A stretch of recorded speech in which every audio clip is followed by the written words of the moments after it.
China's Xi Jinping grabs more power, pushing Asia closer to war.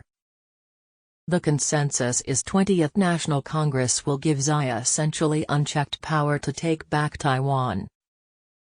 A messianic ruler, already considered the world's most influential figure, is about to get absolute power over the planet's most populous state.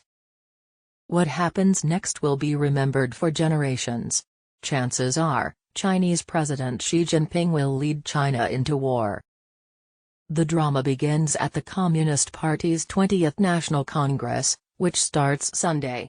At the Congress's first plenum, which convenes immediately after the Congress ends, the members of the new Politburo Standing Committee will be revealed as they walk from behind a curtain. Everyone expects Xi to lead the pack as ruler for the next 5 years. Moreover, most think he will be able to exercise essentially unrestrained power during this term. What will Xi do with such power? Among other things, he wants to redraw the map of the world, with force if necessary. During his decade-long tenure as Supremo, China has stepped up efforts to take territory from neighbors, especially India, Taiwan, Japan, and the Philippines. His ambitions extend far beyond China's neighborhood, however. Xi is a revolutionary. He speaks in benign-sounding phrases, such as a community of shared future for mankind. His words, however, cloak breathtaking ambition. As subordinates make clear, Xi has been promoting the imperial era notion that Chinese rulers not only had the mandate of heaven over Tianxia, all under heaven, but they also had an obligation to rule the world.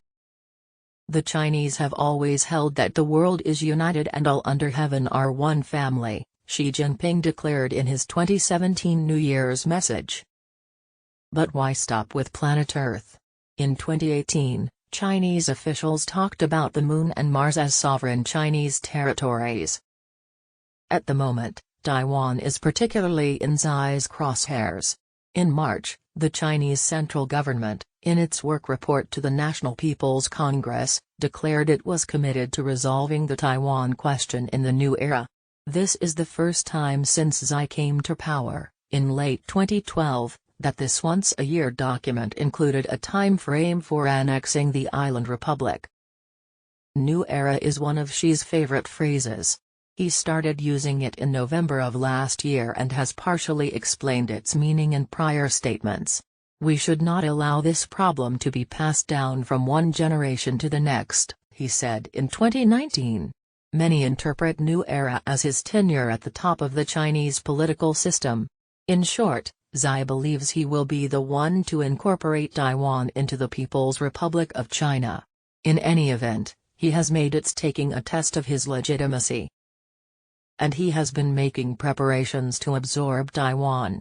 There is, of course, the fastest military buildup since the Second World War, but particularly chilling are his efforts to mobilize the civilian population.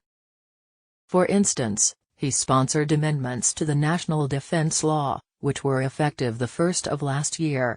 The changes, which contemplate the mass mobilization of society, transferred powers from a civilian organ, the central government's State Council, to a military one, the Communist Party's Central Military Commission. Xi heads the CMC, as it is called. The amended National Defense Law embodies the concept that everyone should be involved in national defense, reports the party's Global Times, summarizing the words of an unnamed CMC official. Embodies the concept that everyone should be involved in national defense. Xi is doing more than amending laws. Communist Party cadres are ordering privately owned factories to stop making products for the civilian sector so they can turn out items for the military. In fact, the party is now operating factories once owned by entrepreneurs who have fled, not wanting to be part of the war machine. I think this really gives the green light for him to dispatch the military on any pretext that he feels is necessary to defend his power, Charles Burton of the Ottawa-based Macdonald-Laurier Institute told John Batchelor, the CBS radio host, referring to Xi Jinping and the National Defense Law amendments. If Xi emerges from the first plenum with essentially unchecked power, a safe bet. According to the consensus view, there is no telling what he will do. For many, a full-scale invasion of, say, Taiwan, is unthinkable, but Russia's grab for Ukraine at the beginning of this year was also unthinkable. The aggressive Russian President Vladimir Putin then, like Xi now, was the one man in a one-man political system. So, watch out. Xi Jinping has told us what he will do. He is making the preparations to do it, and after the first plenum he will have the power to accomplish his dangerous aims.